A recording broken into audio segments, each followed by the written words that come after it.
Hi friends! I have had some pretty big life changes recently, and I don't know about you, but when I go through big life changes, I really kind of have the itch to change my appearance as well, whether that's, cutting some bangs or dyeing your hair or, I think a lot of people can kind of relate to that desire to change your outward appearance to match what's going on inside. And for me, I have really kind of come to the conclusion that I am not too happy with my wardrobe. I don't think it reflects who I am, and I have gone through a lot of body changes where maybe the clothes I do still really like either don't fit, or they're too big, they're too little, and I really need something fresh. I need a change. I have some really fun plans for my wardrobe, but one of the things I've really come to realize about myself is that I really do love kind of that vintage look. Mostly the 40s. I really love that silhouette. I love things from the 30s and the 50s as well, but really the 40s is kind of what feels like me. So I have had a ton of fun just scrolling through Pinterest, finding some inspiration for different outfits to see what speaks to me. And while doing that, I found a ton of images of old pattern covers or from various catalogs, and some of the looks are so fun. So I kind of really got this itch to recreate some of those looks. And the first one I'm doing right now is this image.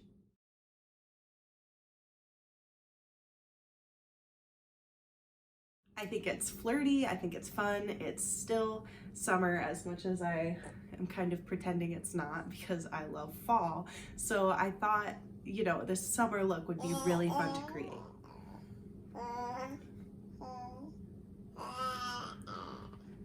Sir, it's supposed to be nap time. Oh, really? I have been planning some of these projects for a while since I was pregnant, and so I already have the fabric in my stash and I'm pretty much ready to go. I bought some reproductions of vintage patterns. I think both of them I'm using today are Simplicity, and what I really love to do for patterns is look either on the app or in the little pamphlet they send out at Joann's of when their $1 pattern sales are going to be and go and stock up. So that's what I did, and that helps you save a ton of money. So if you need to buy patterns, I recommend doing that. Anyway, I am really excited to do some sewing for myself. I'm really hopeful for how this project is going to turn out, and I hope you like it as well. So let's get started. Sir, it's nap time. Here's the pattern I plan on using for the shorts. It is a repro pattern, 8654, and I will not be making the top, I'll just be making the shorts. This is the fabric I'm using for the shorts. It is a tablecloth currently. I bought it at a thrift store, and it's actually surprisingly thick and nice and not see-through for being, a tablecloth. I think I paid $3.99 for it, so that's not too bad either. I'm going to refer to it as linen because it's got this kind of linen look to it, but I really don't think it's actual linen. I think it's some sort of cotton blend, but, look is good enough for me. I don't know what it is, but top stitching on linen is just so visually satisfying. I love that. It's so funny. The day I started cutting for this project, Angela Clayton came out with a video about making these exact shorts. So I gave it a watch, and she did this great thing where she sewed all of these pleats and stuff before sewing the side seams, unlike what the pattern recommends, and that was really, really clever. And so I've gone ahead and done the same exact thing. So thank you, Angela Clayton, for that good tip right there. But I also went ahead and finished the edges wherever I'll put seams. This one will be hidden and then this will be in hem, so I didn't do it there. But on the side seams and the crotch seams, I went ahead and finished them now while they're flat because it's easier that way. And then once I sew them together, they'll be split instead of together, and it'll be easier to alter if I need now or down the line. So I like doing that with shorts and pants like this, where it's not that big of a deal. Like I wouldn't do that on a pair of work pants, because work pants, if you finish that crotch seam together, that gives you one extra layer of protection in case the seam splits. But on pants like this, where you're just gonna kind of wear them casually, it's not that big of a deal. So that's how I like to do it, just to make it a little bit easier for alterations down the road if I need them. I didn't just sew everything inside out and have to tear it all apart. Why would you think I did that? I never would do something like that.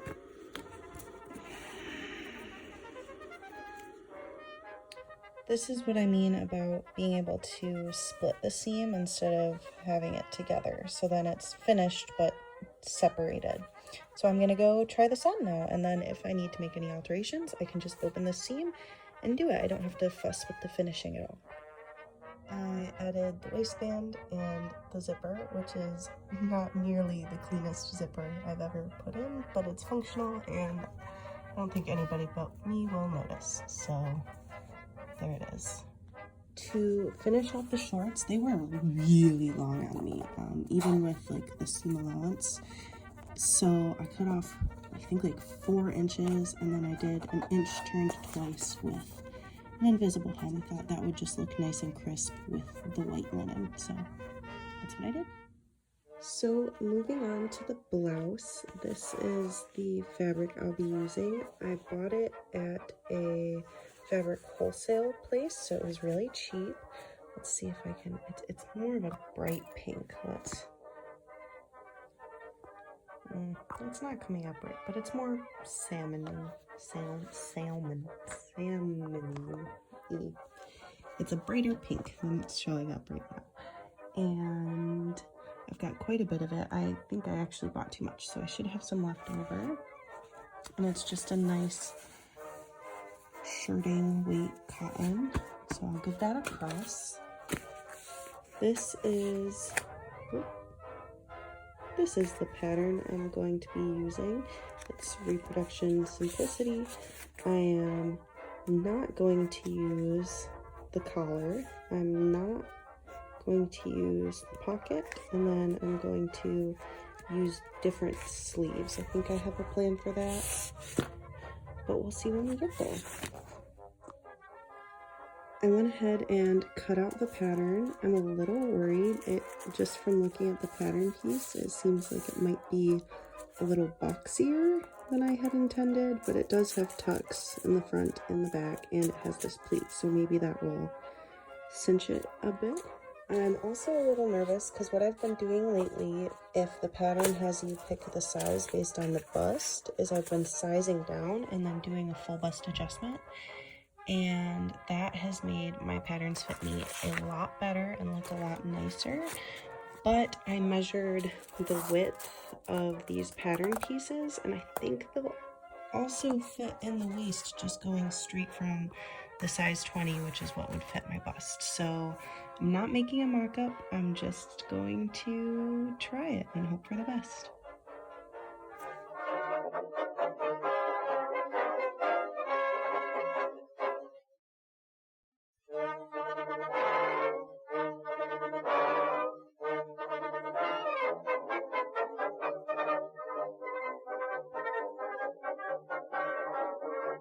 Hello, it is a new day, actually a few days later. Life has been absolutely hectic. I'm just trying to get into the swing of things with my husband's new job and a new kid, and we're just trying to figure things out. So I kind of impulsively chopped off a lot of hair, and I've got it in a very rough set right now. We'll see how it turns out. But I've got my coffee and I'm ready to get started. I'm excited to take some time for me. So I think I'm going to start by obviously putting on the interfacing and all of that, but then I'm going to start with the tucks and then just while it's flat before I sew anything else together, and then I'll actually read the instructions. because I haven't done that yet. Okay, nothing will ever beat the feeling than when you already have a bobbin wound in the color that you were planning on using, because that's good stuff right there. I've finished all the parts where you do everything separately, and now I'm at the stage where you put everything together. So I'm gathering the shoulders to have them match up, and I will say so far this pattern has been really easy to follow, so that's pretty encouraging, because I'm not always the best at stuff like that. So we'll just keep trucking along. So here's where I deviated a bit from the pattern with this shirt. They want you to put the collar together before sewing up the side seams, but I wasn't entirely sure that this was going to fit me the way it is, so I did the side seams first and then attached the collar, and that just helped for my peace of mind, because I wouldn't have wanted to redo all of this if it didn't turn out right. And for the finishing on the side seams, I turned the seam allowances over and did a felled stitch on the inside instead of just doing them the way the directions called for, because then that seeped nicely into the hem finishing. So I did that a little different. To make it a little bit easier to sew the hem around these curves, I sewed a line of stitches about a 1/4 inch away from the edge and then finger pressed them upward so that when I turned it again, it just made it easier to make a crisp line. I also deviated on the sleeves. I wanted this 40s tucked sleeve like you see in the picture, and that does not come with the pattern, obviously. So for that, I followed a blog that I will link below on how to alter a sleeve to look like this, and it was really easy to follow. It came out great, so I will just link that and you can check that out if you want to make a sleeve similar to this. I did the buttonholes on the front by machine because I am absolutely lazy and will avoid doing buttonholes by hand by any means necessary, and I think they turned out okay.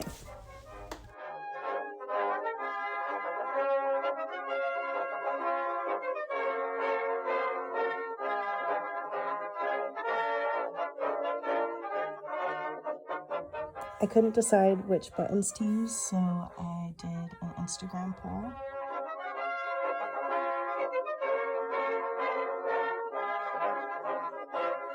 And these are the ones that won out. I think they are really cute, and funny enough, they're the same ones that I had already decided to use on my shorts, so that kind of worked out nicely. And I also did not use the button placement from the pattern. I just kind of made one up myself. So the pattern, if you follow it, may not look exactly like this. Then I got all kitted out with my new hair and my new outfit, and I went to the Old Car Festival at Greenfield Village.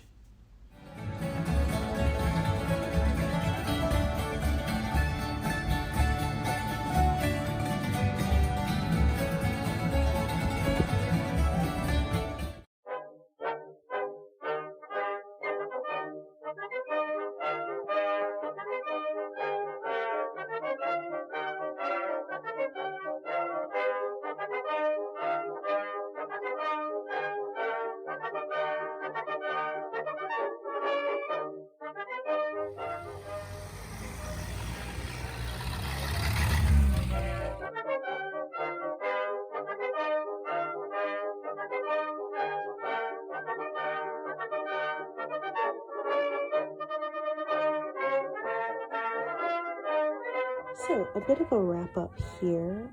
These are wrinkly because I wore them and then just let them sit on my floor for a hot minute, because who needs a laundry basket? I really liked these shorts. I thought they're really cute. They fit pretty well straight off the pattern, so that's nice. The only thing I would maybe do a bit differently next time that I make these is on every pattern size, these pleats are in the same spot. And I imagine on a smaller woman, they'd look really nice here, but for me, they're on my body, they're too far in, and so this looks a little awkward and they flare in kind of a weird way. Not enough that it's gonna bug me enough to take them out on this pair and redo it. But next time I would just shift these over maybe like 3/4 of an inch to an inch even, just to make them more centered on my body. So keep that in mind. If you're, you know, a larger size, you may want to move the placement of the pleats a little bit just to make it look a bit more like it's made for you, which is kind of the point of making your own clothes, you know? So that's all I've got to say about that. Otherwise, I really liked the pattern. It came together really quick, was really straightforward, and was really nice. Looks nice, I think. So there's those. I did decide to curve these side seams a little bit, just because I thought that was suiting for the shirting material.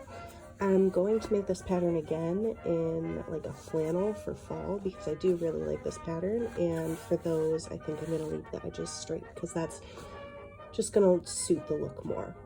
The shirt fits fine the way it is, but I think next time I will end up doing a full bust adjustment just so it's the tiniest bit more comfortable, or just mess with how much it overlaps in the front and maybe extend the collar a little more. Either way, probably the second way because that's easier, but we'll see.